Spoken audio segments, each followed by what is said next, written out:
Hi everyone, Michelle from Holistic Pillars. Today I welcome back Rob Hart. It's just an honour to have you as part of this three-part series, Rob. Welcome back. Thank you. Nice to be back. Rob comes with 20 plus years experience in the energy sector across the globe. He has a background in wellbeing, human performance and psychology. He is the founder of Zest Learning, which he's been running for 10 years or so. And most recently, he's been integral in supporting AGL employees through the pandemic, which is where we have crossed paths, which is lovely. Yeah. Thanks for coming along, Rob. Thanks for having me. Did you want to briefly explain, because we're doing part 2 of this series, your background? A little bit about you? Yeah, of course. More than happy to. And you may well hear I'm from the UK originally. I've been here about 18 years in Melbourne. And I began my career in London, studied at Loughborough University in the UK, which is headquarters for Team GB and has been quite a pinnacle of sports science over the years there, working with elite sports teams and beyond. And I studied psychology there, but in science side of things, looking at human performance, the impact of psychology, mood on the brain, performance, all these kinds of things. And that got me into corporate life, worked in a few consultancy firms, joined Shell, worked globally with them for about 12 or 13 years or something like that. Netherlands, UK, bits of Asia on projects in the US as well, then came here to Australia and then set Zest Learning up about 10 years ago. And Zest Learning really looks after, I guess, leadership development, innovation training, and corporate well-being. And what we mean by that is we go in and we help everything from the mining industry to banking and finance and legal and not-for-profits and everything else in between, find ways that they can build sustainable energy across physical, mental, and emotional realms at work, which is where we spend most of our time. So it's rewarding and enjoyable and not without its challenges right now in the lockdown. So yeah, good to be here. And, you know, my personal experience with the work that you've been doing at AGL has just been amazing. And can you, firsthand AGL and, the program that you've been looking after? Just a little bit of background on that. Of course, and I work within the health team at AGL, and that's also looked after safety and everything else that they're here. But we're an independent part of the business, which looks after the whole corporate and operational side. So that's your power stations and facilities. And what's a really endearing thing for me is that you can see how people respond to wellbeing in so many different ways. It could be the annual flu vaccines, it could be the healthy eating drives that we put on, but we don't want it to become a cost as a preachy, thou shalt do approach to wellbeing. We're trying to pull people's interest in. It's across physical vitality, so sleep, diet, exercise, mental fitness, trying to help people through the up and down of organizational change and the lockdowns, and we're giving people things like apps to guide their mental fitness, workshops around uncertainty and addressing anxiety and change, resources that they can access as leaders too, and of course emotional agility, where we help people understand what's going on for them at a very visceral emotional level and help them say that, hey, this is normal what you're facing right now in a time of uncertainty. Let's see how we can guide you strongly through that with some fortitude. So I can tell you it's a multi-channel, things from e-magazines to websites to seminars to goodness what else, that we're very happy to offer our staff of around 4,000 across the business. So really nice to be in that role. Very happy to be able to help folks out during this time. And I'm one of them, and I love the work that you do. I find it really inspiring and very much aligned to what Holistic Pillars is all about. We're doing a little 3-part series, and I just, very lucky to have you on board. But the first one, part 1, was about sleep and sleep science. We just had a great chat about that, which was just fantastic. And this one, we're going to talk about mindfulness. And then part 3, we're going to be talking about energy and getting all-day energy. So let's jump into mindfulness, Rob. And we're going to go through some different techniques and practicing and some tips, I guess. But again, another buzzword, mindfulness. What is it? Well, first of all, for everyone out there, and I can hear the eyes rolling from as far away as Melbourne to the Northern Territory. Oh, mindfulness again. Heard this before. Yeah. Let me just align some fears here, allay some fears, I should say. mindfulness is not the panacea to fix every problem. I saw about 10 years ago resilience being this magical word where people thought if we get people resilient, they can be treated any way they possibly can by an organization, and it's that all the onus is on the individual to stand up and be strong, where really we know that we're in a system that is sometimes jeopardizing our very well-being. Mindfulness is the same. I want you to really, I will define it, but I want to see the difference between mindfulness and meditation, which some people can't. Did you see that sometimes, Michelle? Does that happen? Sort of people mix the two? Yeah. Yeah. Very simply, mindfulness is a quality we're looking to cultivate. Meditation is a practice that requires application, scheduling, regularity, whatever else. You can be mindful in a conversation, drinking a coffee, observing the surroundings that you sit in. These are opportunities to be mindful. So what does it mean? It means paying attention to the present moment deliberately, on purpose, and non-judgmentally. So praying present time, present moment focus, non-judgmentally in the present time, non-judgmentally. It's very important, that non-judgmentally thing, because if we start to pay attention, all these other emotions build up, all the distracting thoughts we have build up, and we start to judge. Why are we sat here staring at an apple in a fruit bowl and breathing slowly? What's the logic brain kicks in, and that's judging. Got to suspend that momentarily to sort of keep ourselves in the moment and present in the moment. Is that how you've seen mindfulness too? That sort of present moment awareness, suspending judgment, being Absolutely. And yeah, it's awareness and being present. Yeah. It's hard sometimes, right? Yeah, it is. And very often we're anxious about the future that we don't yet know, and we're worrying about what's just happened in the past. And therefore, depression sits on that continuum. Regret and fears about the past tends to drive depression. Worries and anguish about the future tends to drive anxiety. Very often are we in the present moment. We're always looking for that next car, the next job, the next house, the next. Very hard to enjoy the present. So mindfulness is a quality we're looking to cultivate and find moments to do so, to give our brain a little rest from what I like to call cognitive clutter that builds up, all the distraction and all the noise. Is that also in conversation? Like, how often do you have a conversation with somebody and they're already thinking about the next question than being in the answer, or they're ready to respond, or they're thinking about tomorrow or their next meeting, or so I sort of liken it to that. It's very true, isn't it? Yeah. So how do we become more mindful, Rob? There's a few ways. First of all, I would suggest the easiest way is through breathing, and we're going to talk about that in a moment. But I like to look at mindfulness. The founder of mindfulness-based cognitive therapy, and I did a diploma in that after university, is Jon Kabat-Zinn. And he looks at a mindfulness-based stress reduction program. Now, they sort of put layers of psychology and neuroscience over it and looked at the impacts on the body and all these other things. Now, what's important about it? How do we cultivate it? I like to think a bit about it using the senses, and a lot of cognitive behavior therapy, mindfulness will do that. So your 5 senses, so that's sight, sound, touch, feel, and taste. And those 5 things together, you can start to lean on those senses. So when you're out there trying to be mindful, you might want to spend some time just in one of those senses. If you're out for a walk, try this. If any of you have got a partner, friend, child, it's really good with young children because they tend to see things that we've long been used to, like flowers that might be at their level on the pathway or whatever. So you might say, as I go for this walk today, I'm going to look around the environment to try and pick out anything that's green or yellow or blue, and just start to notice in the environment those particular colors, just for a couple of minutes, perhaps. That's a great example of mindfulness. Or try and listen, say, while I'm out for a walk, I'm going to just listen to the sounds that I hear around me without headphones on. And you're paying attention just to one stimulus, which is keeping the body focused and the mind focused. But shall we have a look at breathing, Michelle? Would that be something that you'd like to have a look at? Absolutely. Now, Professor Ian Robertson from Trinity College in Dublin talks about the perfect pharmaceutical is deep breathing. No side effects, no cost, and it's a perfectly portable pharmaceutical to bring in calm. Have a look around us. We're in a sense of, I'd say, heightened anxiety. Many of us might be looking at the ABC News app or to see what's happening with lockdown and what restrictions are we now having or not having. And we're very on this treadmill of ramping up our stress hormones. Now, Ian Robertson talks about this, saying that breathing deeply is one of the best things you can do. And do you know what? Rather than talk about the science ad nauseum, let's actually try it. And then we can talk about why it's so good.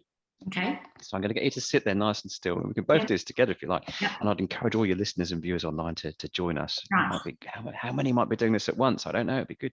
So if you can sit up nice and straight, and when I say sit up straight, people tend to go like this, like a rigid tin man. You can let your shoulders relax and be really conscious. Again, this is quite mindful. If your feet, you can't see mine, but if you try and put your feet nice and flat on the floor, both evenly distribute the soles of your feet on the floor. If you can kick your shoes off, even better. You can feel the feet on the floor. Rest your hands in your lap, and you want to keep your head just, looking straight ahead.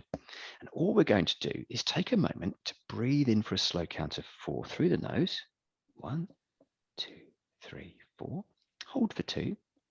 Exhale through the mouth for a count of 6, 5, 4, 3, 2, and 1. Pause for a beat. Breathe back in. 1, 2, 3, 4. Hold for 2. And exhale for 1, 2, 3, 4, 5, 6. Now that's called the 4-6 box breathing technique. It's maybe more of a rectangle. But breathing in through the nose for 4. And while we're breathing through the nose, it's actually creating a more rhythmic approach, but also it brings in the moisture that condenses in our nose to help get more air into the lungs. It takes less stress on the breathing capillaries and or that whole system. Holding for a second or 2 and slowly exhaling for 6, slightly longer. So you're bringing in oxygen and you're exhaling all that carbon dioxide out a bit more on the exhale through the mouth. Now, carbon dioxide levels have a big impact on our brain function and parts of the body. Now, the big thing when we breathe out, we're actually bringing in something nice and calming. Now, the important thing to be aware of with this, as we breathe out, it's part of the brain called the locus sacroilius. Locus sacroilius. Now, what that is, it's like the brain's control center, if you want to call it that. When we start to do that rhythmic breathing, it stops the brain releasing something called noradrenaline. That's the stress hormone that the brain puts into place when it's stressed, the fight or flight. As we breathe out, breathing has the biggest effect on every single organ in our body, how it regulates, how it responds. And when we move into that slow box breathing, 4 in, hold for 2, slowly exhale for 6, we are bringing down all that system into what we call rest and digest, rather than fight or flight. It's called the parasympathetic nervous system. We manage it and we bring it in to calm the body. While that's happening, you're not releasing adrenaline, cortisol, or epinephrine, the stress hormones that create that fight-flight response. You're also not spiking up the body with the glucose release from the liver, which then requires an insulin response. So you're quelling all those inflammatory markers down, you're quelling all that stress, and you can do that in as quickly as 30 seconds to regain equilibrium again in the body and calm the mind too. So that's quite a useful little technique. Did you find that restful, Michelle? Was Yeah, it but I forgot to open my mouth to breathe out. Like I was trying to breathe out through my nose. So you can do that too. You can try that if it's more comfy, but we try and get people to be more conscious. Yeah, that's good. Yeah, try it out. What we might try as well for this breathing technique is a little bit more. Are we ready to go a level higher, perhaps? Okay. Now, for everyone here, this is a practical one you can do. And some people say to me, oh, yeah, that's okay, but I need a bit more of an applied, let's say, practice. Now, I call this a mindful moment. We'll talk about the impact on the brain in a moment for these two, but that's a good comma, I'd call it. What we're about to do now is a punctuation mark as a full stop. There's a bit more of a longer break this one gives you. Now, this is a great one to practice consciously, but you will need a timer. So if you've got a wristwatch or a phone timer, I'm going to use the phone one so I can keep us all on track. We're going to do 3 rounds of 30 seconds. Total time, 90 seconds, of course. And I'll take you through what we'll do at each stage. Round 1, all I'd like you to be conscious of doing here is count how many breaths you'd create in 30 seconds. Now, to be really pedantic about this, it can be an exhale or an inhale. However, when you're breathing in or out, just count each time you breathe in or out, the total number of breaths that you achieve in 30 seconds. I'm about now to create the stopwatch. And when I say go, in a moment, you're just going to count your breath and I'll take care of the time for us. So are you ready? 30 seconds, normal breathing. Just breathe normally like I have been all day. 3, 2, 1, and go. I'll take care of the time.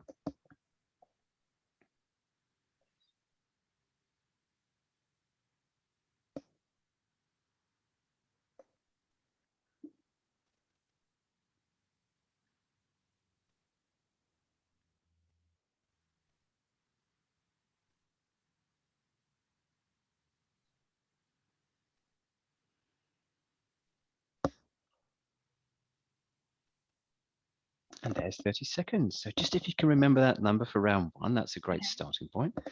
So whatever it is, it's no, and by the way, those online, don't worry about, there's no competition here. It's just to be aware how many breaths you've done. Okay. It's not a competition. Round two is where And the it's no action good or starts. bad? No good or bad. No good or bad. No, it's just a number. Let's go. Yep. And round two, we're going to see a bit more focus on looking to be conscious of that round number from round one. So remember the number from round one. Round two, we're looking to half or lower the number of breaths. So for example, if you've got 12 in round one, you're looking to aim for 6, or if that's not easy, just a bit lower. This time, try and deploy a deeper breath in, hold for that second or so, slowly exhale. We're looking to try and aim for half or lower the number of breaths. And again, we'll sit here quietly. It gives you time to be quiet for 30 seconds out there in YouTube land as well. Yeah. And take a moment to yourself for 30 seconds. Are you ready? Yeah. 3, 2, 1, and go. Again, I'll take care of the time. Count your breath, half or less.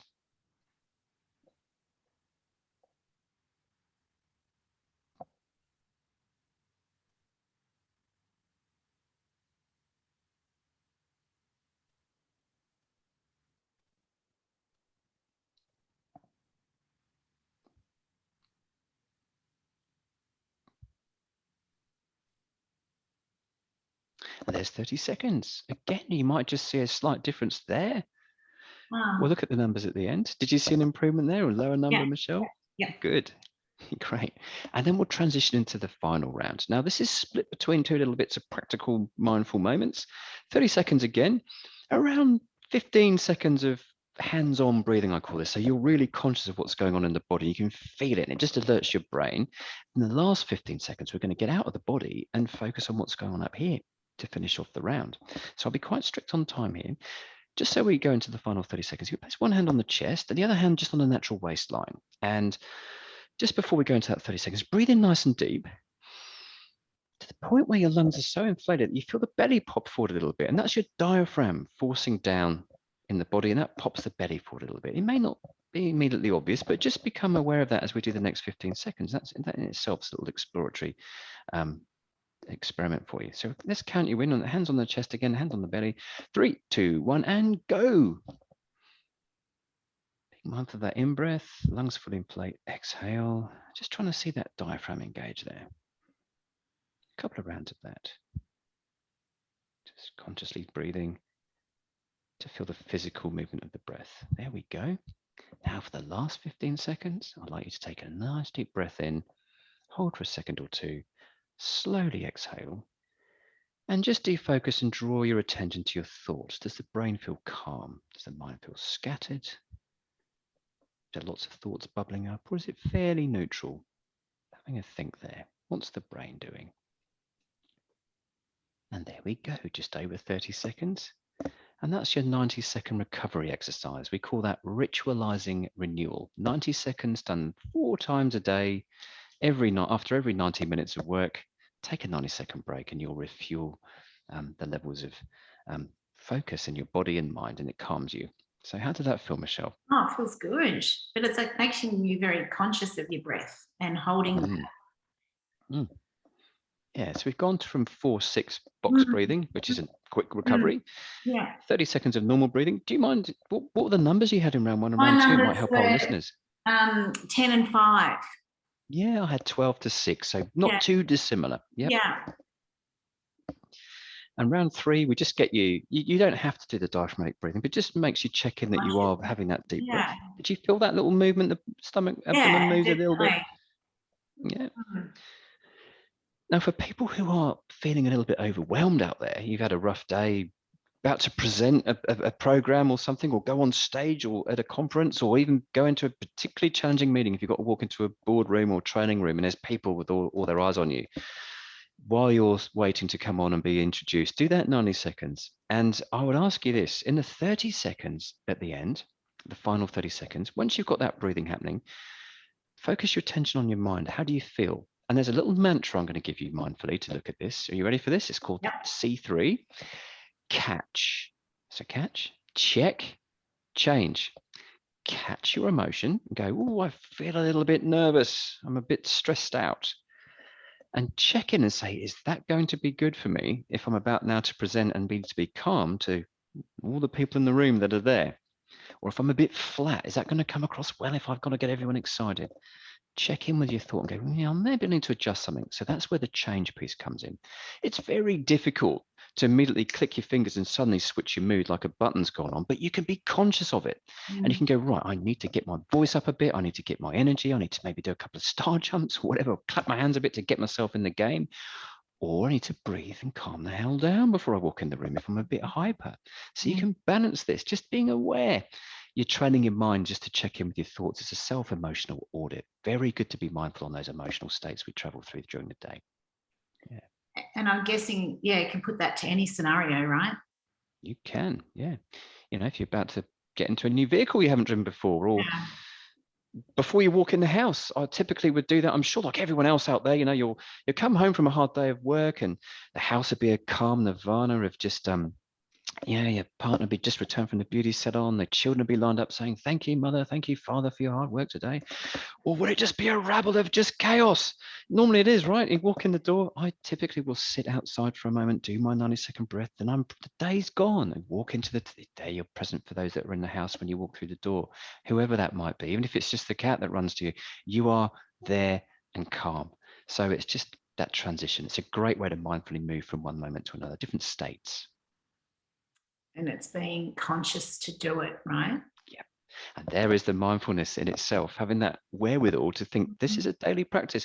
You don't walk past the bathroom and go, oh, there's my toothbrush. I'll get round to using that in a couple of days' time. We just do it without thinking, don't we? So I try and build these little moments in the day where you can just have that punctuation mark between meetings. Otherwise, you're just all day. And it does juice up the stress hormones, which will affect our cognitive function.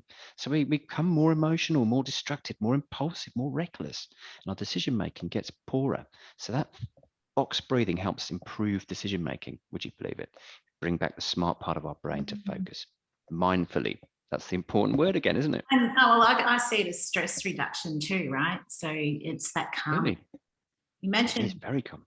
Those situations where you have gone from an office into the home and the chaos that causes, you know, embracing you to get into that chaos or whatever and coping. Exactly.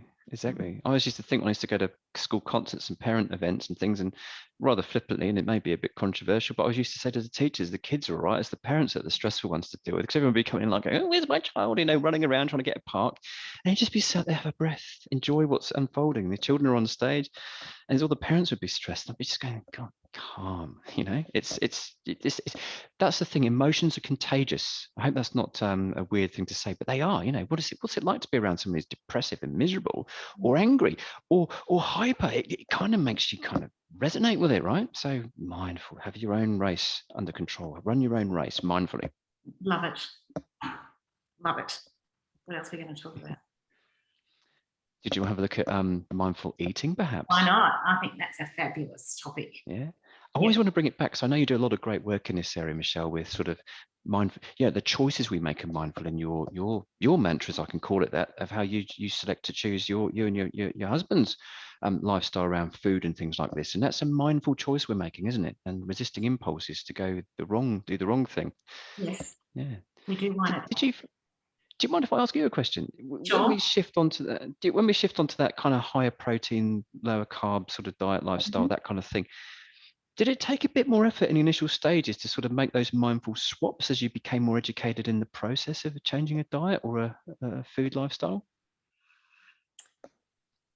Absolutely is a baby steps thing for me when we first started out, when you're changing what your fuel source is and how you're fueling yourself. So it was definitely a baby steps thing. But I think the biggest learning in for my situation was listening to my body. So when I started swapping over to being more low carb and higher in the fats and proteins of good quality, was always asking myself, stopping and pausing when I'm eating something and asking myself how that made me feel. So it's actually was listening to my body in the response to that food. And then when I went to exercise, did I have the right amount of energy at the end of it? So that was more where I came from. That's great. Different. Yeah, that makes sense. So what we're trying to say here is baby steps. I picked up on that. And when we're looking at mindfulness, it's let me get this out rightly. Progression, not perfection. And immediately people go, "Oh, everything's got to be right. I get KPIs and measured on being perfect." The thing is here, with you may well try and force something to happen when you're doing mindfulness, and you might sort of get distracted during your breathing. It's baby steps, and if you get something done, you start to build on it, and that virtuous cycle begins to develop. So don't worry about getting everything perfect straight away. Even if you try a meditation app and it doesn't go quite so well for you, just keep persisting, because it does take a while. Yeah, so it's baby steps, just making smart swaps. So should we have a look at mindful eating then? All right. So John Kabat-Zinn, a long time ago, did some great research around how default behaviors build up. Now, if any of you have given up smoking out there, and back in the days in the 90s, I used to see people that were giving up smoking. And back in the UK, would you believe, it seems like eons ago, and I know it was the same here, people could smoke in pubs. Can you believe that? All those years ago. So people going for a drink, and they'd have their cigarette and a drink together. And the two became that sort of brain connection that they had to have. They both were in unison, often, those sort of habits. And so when people stopped smoking, they didn't know what to do with their hands. They'd have a little pen or something fiddling around, or they'd be nervy, or they'd start to eat more to manage that craving. So what Kabat-Zinn did, he let us look at some of these neural pathways that we develop. And what he did was a great experiment. Would you agree, when we go to the movies, what might be the top, if we're going to play a game here, what might be the top snack that we'd expect to see in the movie theater when we walk into the foyer? Yeah, popcorn. Now, I'm sure many of you out there will agree now that the big size popcorn's about the size of a small toddler now. You can get these boxes that they need a forklift to carry into the cinema with. But anyway, what he did, he got two groups. Group one went into the movie theater, and they were all given a nice box of popcorn and told to go off and enjoy that and watch the movie. Group two, exactly the same instructions: go and enjoy the movie, eat the popcorn. But the tiny caveat of difference was this: Group two were told to eat the popcorn with their non-dominant hands. Now, for me, that's my left hand. And so I'd go in the movie theater and I'd consume that popcorn with my left hand. That was enough of a neural disruption from the habit, the mindless habit of shoveling the food in. It made the person think a little bit before they ate. So what do you think the outcome might be? Group one, they were just told to go and eat the popcorn and watch the movie. What do you reckon? What do you reckon happened to the popcorn consumption levels? Yeah, they would have eaten almost the whole lot. The whole lot. And you know what they did? Most of them did eat the whole lot. A good 96% of the people scoffed the whole box down. Group two, here's where the interesting stuff happened. They'd eat barely a third of the box with the left hand. And what was even more important was John Kabat-Zinn had done a rather dirty trick. He'd randomly distributed across both groups both fresh popcorn straight out of the machine and 3 to 4 day old stale popcorn. Group one didn't determine a difference and just gobbled it down. It's pretty disgusting. Group two immediately made that distinction and discarded the box which had stale popcorn in it and didn't even touch it. They could taste from the first bite that it was not right. It made them more discerning, and it also made them satiated because they were more aware of what they were doing. It wasn't this mindless. So mindful eating, some benefits of mindful eating. What do you think that might do to how much we consume if we're trying to lose weight, if we're eating more mindfully? Do you think there's any benefits there, Michelle, if you're trying to consume less? What would the benefits of that be? You would probably have, if you're not eating as much, you would probably have weight loss. Completely. And obviously health benefits of eating better quality food, slowing down, being aware of what you're eating. Yeah. Definitely. And so without being personal out there to anybody on the call, and we're not trying to make sure that losing weight is often quite an aspiration for many at the start of the year when they do a New Year's resolution and people want to manage their weight and their appetite levels. It does become quite a prevalent thing that we see a lot of in wellbeing. People are looking to make that lifestyle change. And we're not preaching here that people should do that, but it's more, for example, if you were looking to, if you're a Westerner who's normally eating with a knife and fork, and you find yourself eating quickly, something we did in a psychology experiment years ago was get people to eat who were non-Asian background to eat with chopsticks, if that wasn't their usual cultural norm to eat. And that would mean that they'd have to be more dexterous and more time consuming to get used to the practice of that. And we're not being offensive to any cultures here at all, but if you're used to a knife and fork and you can get that kind of shoveling happening, you can't do that with a chopstick. You've got to be more conscious of the morsels and how you cut the food, how you taste it. And it makes you more mindful, and you will fill up and recognize that you've had enough a lot quicker. That's the secret. Yeah, Instead it's of a gorging the decoupling. food. Yeah. Mm. Yeah. Love The it. other angle to that is this. We see a large percentage of people now. Look, when I was growing up, meals were a big thing in our household. We sat around a table, consumed it as a family. There was no TVs on, nothing, right? It was just conversation and you're eating away. Now I see a lot of people, particularly maybe those living alone or those who are busy, they're sat there with either Netflix on their iPad or headphones on or the TV on, eating in front of it. And do you know what? You're paying attention really to either stimulus, not 100%.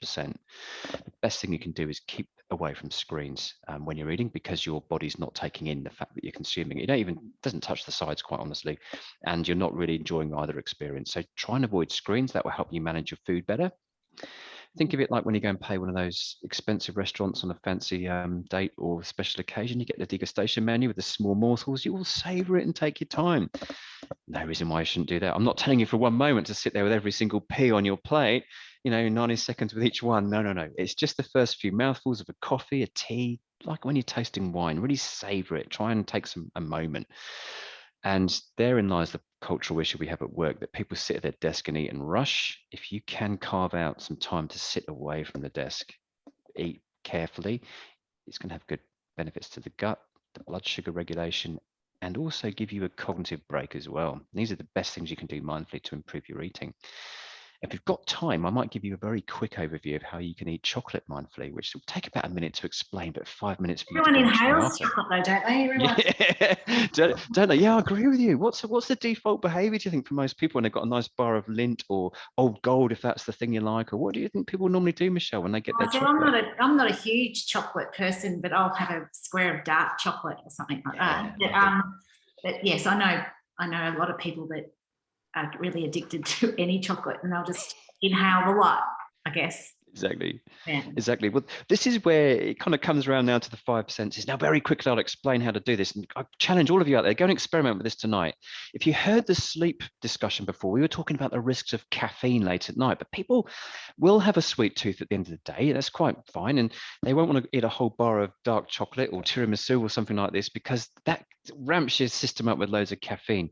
But guess what? If I could tell you that you can still enjoy chocolate in quite we're talking sensuality here, not in a provocative way or inappropriate way, but more enjoying your senses. 5 senses. Here you go. Get your square of chocolate, place it on the table in front of you or on a plate. Little thing you can do after dinner tonight. And be really strict on the time. Set yourself up a timer, and you get some giggles and people in the household going, "Oh my God, this is weird," but just try it out as an experiment. Believe me, it works well. Okay. It's a good way of delaying gratification. The first minute, spend a minute looking at the chocolate, not allowed to touch, taste, smell it. Just look at it, sit back, look at it, and really laser-like focus for a minute. Look at the color, the texture, kind of guess the weight of it, the density of it, like you've never seen a piece of chocolate before, right? Really look at it for a minute and notice what goes on up here. Your brain will be going, "This is weird. Why are we doing this?" But just withhold and mindfully focus. So a minute in sight, there's your first sense. The next one's touch. The little finger of your dominant hand, we don't often use that for quite dexterous tasks. Look, if I hold a phone, it's there just to add extra grip. Yeah. But you try using this and trace the outline of that little bit of chocolate. Run your finger over all the indentations and oddities that you see on the surface, maybe the branding. Really go around it and see if you can circumnavigate the piece of chocolate in a minute, very slowly. Really take care and pay attention to what's happening here. So that's for a minute.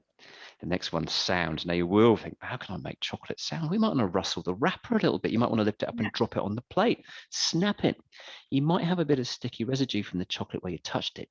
Finger and forethumb, thumb and little finger, put it next to your ear and see how far you can extend it and see if you can hear that sound, the sticky sound away. So engage with it with sound. Doesn't that sound weird? And judgment will bubble up. Yeah. Right. The last two are the most exciting. Have you ever tried, have you ever done wine tasting, Michelle? Yes. In the past, or coffee tasting, anything like that? Yes. Or even if you've been to a perfume counter in David Jones or somewhere, you know that they'll spray it on a piece of paper and diffuse it in front of you so you can smell the essence of the perfume. This is lovely. What happens when you have a cold, Michelle, when you're trying to taste something? Do you notice what happens if your nose is congested? You You can't. can't taste anything. Yeah. So the olfactory system is one of our most strong scents. I can smell something, it reminds me like of perfume or a place I've been to. It reminds me of history if I've been there and smelt that before. With chocolate, dark chocolate's great. So what you do is you lift the chocolate up and you pull, you can hold it on a napkin, pull the air across it, first of all. This is a minute of doing this. And it gently builds the aroma. And then we can put a dam, like our hand behind it, and keep the chocolate in there, like a builder dam, and bring your nose forward, breathe a little bit more, and you'll get a slightly more intense smell. And then cup it right round and breathe in like this, and you're building the level of richness of that aroma from the chocolate. And what you'll start to see happen is you'll salivate, you'll get quite a nice, oh, the heart rate might go up a bit. You'll get that anticipation, and you can probably really focus on the smell. Is it just sugar and cocoa, or is there vanilla in there? Kind of different smells like you get when you smell wine. But then the good bit comes. You, in the last minute, take time tasting, take a little tiny bite, the tiniest bit of, rest it on your tongue, and in the middle of the tongue, wash it around the roof of your mouth to melt it slightly, and really pay attention to the parts of the mouth that are engaging with it. Does it tingle here? Does it feel sweet on the tip? Does it feel bitterness at the back of the throat? Where is it? Where are you getting the flavor? And breathe in through the nose as you chew, and it will boost up that flavor profile. I'll bet you that's the most amazing piece of chocolate you've ever tried, because you've built the anticipation, you've got this big rush of flavor, and you probably can just about finish over the course of a minute that small square, and you'll be satiated. You probably will have had enough chocolate. And most people in the experiment, when I do it live, will attest to that. It's quite a profound experience. Have a go. 5 minutes, a minute in each sense. I'll have to do it. I can't do it tonight because I'm not allowed to have caffeine before bed. It's all right. Afternoon tomorrow. Have your afternoon tea. I'll do it today. After lunch. Oh, that sounds amazing. I could actually sense the taste now, like as you were describing that. I was actually starting to see, it's a Pavlovian response. We prime ourselves. Be aware too that those of you online that are just curious with this, let the mind wander a bit.